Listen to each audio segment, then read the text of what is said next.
Hello students, NS तथा GM classes में आपका स्वागत है। इससे पहले वाली क्लास के अंदर हम जो टॉपिक डिस्कस कर रहे थे वो टॉपिक था आपके पास में दूरदर्शी। तो दूरदर्शी क्या होता है इसकी डेफिनेशन मैं आपको अच्छे से बता चुका हूं और दूरदर्शी कितने प्रकार का होता है ये भी मैं आपको बता चुका हूं। तो आपके पास में जो दूरदर्शी है वो कितने प्रकार का होता है? दो प्रकार का होता है, जिसमें आपके पास में पहला होता है आपके पास में खगोलीय अपवर्तक दूरदर्शी। तो आपके पास में अपवर्तक दूरदर्शी क्या होता है, इसकी डेफिनेशन, इसकी बनावट, कार्य प्रणाली तथा रेखीय आवर्धन क्षमता को मैं अच्छे से आपको समझा चुका हूं। और अब इसी क्रम के अंदर आपके पास में अगला टॉपिक है कि खगोलीय परावर्तक दूरदर्शी। तो खगोलीय परावर्तक दूरदर्शी क्या होता है, इसकी बनावट कैसी होती है, कार्य प्रणाली क्या है, इसको अच्छे से समझना भाई, क्योंकि 11वें चैप्टर का ये लास्ट टॉपिक है और वेरी वेरी वेरी इंपॉर्टेंट भी है। तो इस टॉपिक को अच्छे से समझना है। तो आपके पास में टॉपिक है परावर्तक दूरदर्शी।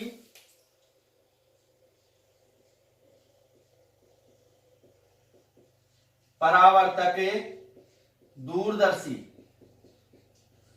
तो परावर्तक दूरदर्शी होता क्या है, डेफिनेशन को अच्छे से सुनना भाई, कि अपवर्तक दूरदर्शी के अंदर क्या डेफिनेशन लिखी थी हमने कि वह दूरदर्शी जो अपवर्तन की घटना के ऊपर क्या होता है, आधारित होता है, या अपवर्तन के सिद्धांत के ऊपर क्या करता है, कार्य करता है, क्या कहलाता है, अपवर्तक दूरदर्शी कहलाता है। और अपवर्तक दूरदर्शी के अंदर कितने लेंसों, उत्तल लेंसों का प्रयोग किया जाता है? दो उत्तल लेंसों का प्रयोग किया जाता है। तो परावर्तक दूरदर्शी की डेफिनेशन क्या होगी? वह दूरदर्शी जो परावर्तन की घटना के ऊपर क्या होता है, आधारित होता है, या परावर्तन के सिद्धांत के ऊपर क्या करता है, कार्य करता है, क्या कहलाता है, परावर्तक दूरदर्शी कहलाता है। अब आपके पास में जो अपवर्तक दूरदर्शी था उसके अंदर हम कितने लेंसों का प्रयोग कर रहे थे? दो उत्तल लेंसों का प्रयोग कर रहे थे। परंतु परावर्तक दूरदर्शी के अंदर उत्तल लेंस का प्रयोग भी करेंगे जिसकी फोकस दूरी क्या होगी, कम होगी, परंतु इसके अंदर हम किसका प्रयोग करेंगे, अवतल दर्पण का प्रयोग भी करेंगे। क्या करेंगे? अवतल दर्पण का प्रयोग भी करेंगे। तो हम इसको कह सकते हैं कि परावर्तक दूरदर्शी के अंदर अवतल दर्पण का प्रयोग किया जा सकता है। तो अब आपके पास में यहां दर्पण के अनुसार अगर इसकी डेफिनेशन निकालें तो क्या डेफिनेशन होगी आपके पास में? वह दूरदर्शी जिसमें दर्पण की सहायता से दूरस्थ स्थित वस्तु का क्या किया जाता है, प्रतिबिंब बनाया जाता है, या दूरस्थ स्थित वस्तु को देखा जाता है, क्या कहलाता है, परावर्तक दूरदर्शी कहलाता है। अब इसी क्रम के अंदर आपके पास में इसके अंदर अगला टॉपिक है कि परावर्तक दूरदर्शी की बनावट। तो बनावट को अच्छे से समझना भाई। टॉपिक आपके पास में बनावट।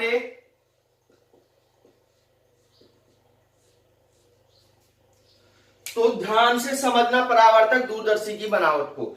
परावर्तक दूरदर्शी के अंदर एक खोखला पाइप होता है। क्या होता है? खोखला पाइप होता है जिसके दो सिरे होते हैं। आपके पास में ये खोखला पाइप है जिसके कितने सिरे हैं? दो सिरे हैं।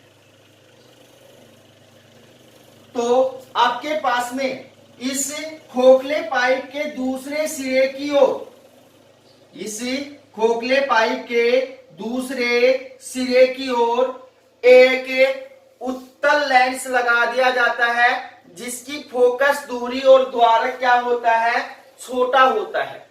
इस खोखले पाइप के दूसरे सिरे की ओर एक उत्तल लेंस लगा दिया जाता है जिसकी फोकस दूरी और द्वारक क्या होता है, बहुत कम होता है, जिसे क्या कहते हैं, नेत्रिका लेंस कहते हैं।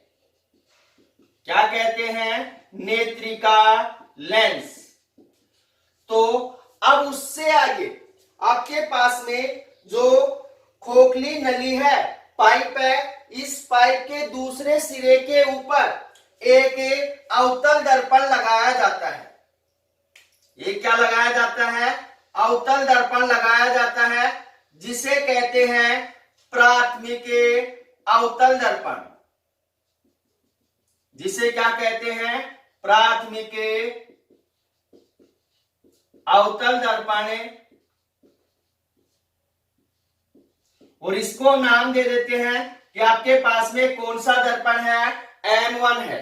कौन सा है? M1। तो जो खोखला पाइप है, इसके दूसरे सिरे के ऊपर जो खुला भाग है, खुले भाग के ऊपर क्या लगा दिया जाता है? एक प्राथमिक अवतल दर्पण लगा दिया जाता है। तथा इस अवतल दर्पण के क्या मुख्य अक्ष के साथ में, इस अवतल दर्पण के मुख्य अक्ष के साथ एक क्या लगा दिया जाता है? 45 डिग्री के कोण के ऊपर क्या लगाया जाता है? एक समतल दर्पण लगाया जाता है। तो और इसको नाम दे दो, आपके पास में कौन सा है? M2 है। तो ध्यान से समझना भाई कि आपके पास में जो प्राथमिक अवतल दर्पण है, उसके मुख्य अक्ष के साथ 45 डिग्री का कोण बनाते हुए एक समतल दर्पण लगाया जाता है। और ये जो समतल दर्पण होता है, इस प्राथमिक अवतल दर्पण के मुख्य फोकस से क्या होता है? पहले होता है। ध्यान देने की बात है कि आपके पास में जो समतल दर्पण है, वो प्राथमिक अवतल दर्पण के मुख्य, मानिए यहाँ पे इसका मुख्य फोकस है, मुख्य फोकस से क्या होता है? पहले स्थित होता है। तो आपके पास में यहाँ पे जैसे ही प्रकाश किरणें क्या होंगी? आपतित होंगी, तो ये कहां पे पहुंचेंगी? दर्पण के ऊपर पहुंचती हैं। कौन से के ऊपर? M2 के ऊपर। और ये यहां से कहां पहुंचती हैं? लेंस के ऊपर पहुंचती है। कहां पहुंचती हैं? लेंस के ऊपर पहुंचती हैं। तो यहां पे इनको अलग अलग कर लो, सही समझ में आ जाएगा आपको।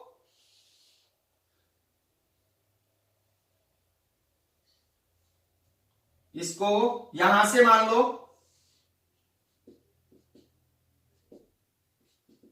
तो ये कहां पहुंचती है? परावर्तित होने के पश्चात लेंस के ऊपर पहुंचती हैं।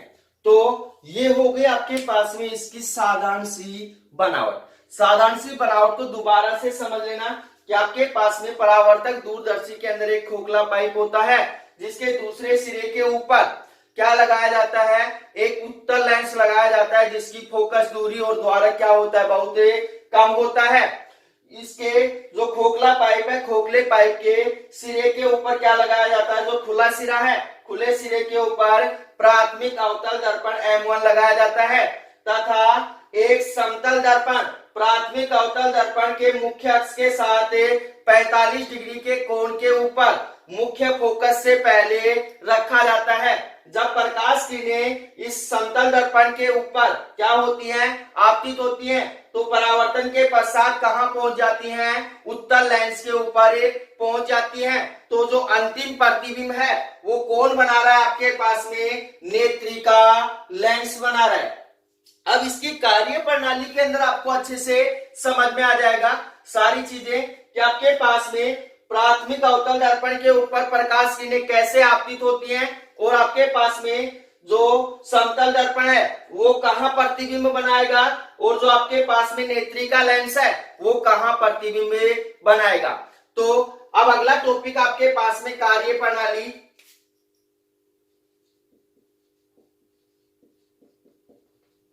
कार्य प्रणाली, तो इसको अच्छे से समझना भाई कि आपके पास में कार्य प्रणाली के अंदर जो प्राथमिक अवतल दर्पण है, उसको दूर जो स्थित वस्तु है जिसको हमें देखना होता है, उस वस्तु की ओर कर दिया जाता है। तो मान लिया आपके पास में यहां पे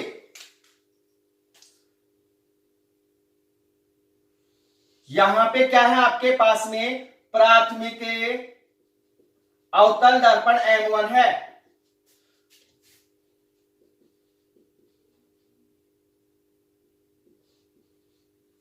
प्राथमिके अवतल दर्पणे M1।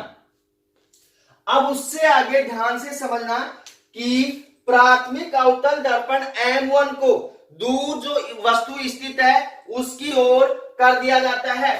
तो मान लिया आपके पास में यहां दूर क्या है, कोई वस्तु स्थित है। तो अब आपके पास में ये इसका क्या होगा, मुख्य अक्ष होगा। क्या होगा, मुख्य अक्ष होगा। तो आपके पास में यहां पे इसके मुख्य अक्ष के साथ 45 डिग्री का कोण बनाते हुए, तो यहां पे बना रहा हूं भाई, 45 डिग्री का कोण बनाते हुए एक क्या रखा जाता है, समतल दर्पण M2 रखा जाता है। तो अब इसको अच्छे से समझना कि आपके पास में जब वस्तु से प्रकाश किरणें मुख्य अक्ष के समांतर आपतित होती हैं, तो आपके पास जब प्रकाश किरणें मुख्य अक्ष के समांतर आपतित होंगी तो अवतल दर्पण M1 इन वस्तुओं का प्रतिबिंब कहां, इन प्रकाश किरणों का प्रतिबिंब कहां बनाएगा, मुख्य फोकस के ऊपर बनाता है। ऐसे आपतित हो रही है तो इनका जो प्रतिबिंब है वो कहां बना रहा है, आपके पास में मुख्य फोकस के ऊपर बनाता है। तो आपके पास में इसका जो मुख्य फोकस होगा वो आपके पास में समतल दर्पण के बाद में होगा भाई।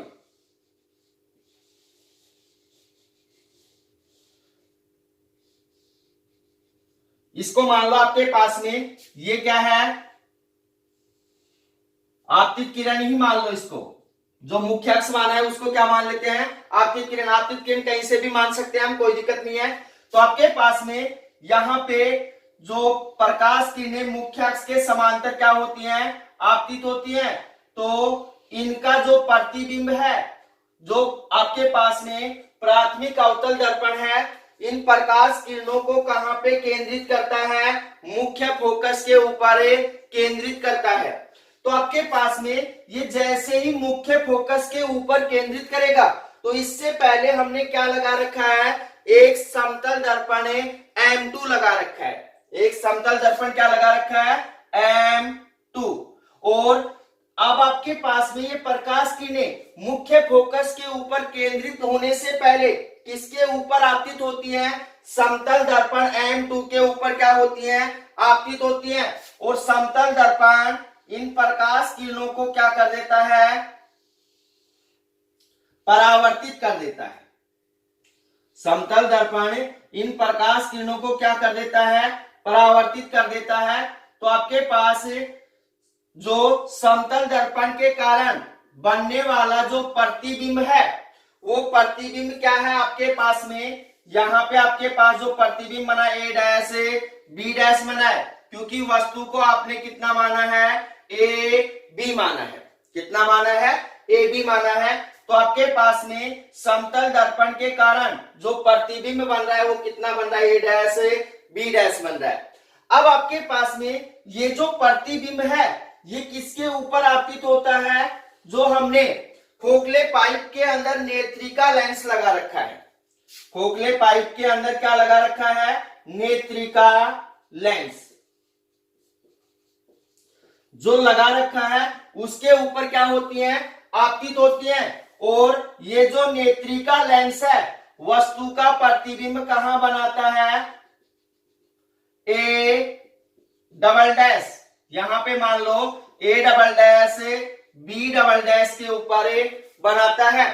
तो अब आपके पास में जो नेत्रिका लेंस है उसके लिए बिंब का कार्य कौन सा प्रतिबिंब कर रहा है, A डैश B डैश कर रहा है। तो आपके पास में जो समतल दर्पण के कारण बनने वाला जो प्रतिबिंब है वो कैसा है, वास्तविक है, उल्टा है और वस्तु से क्या है, छोटा है।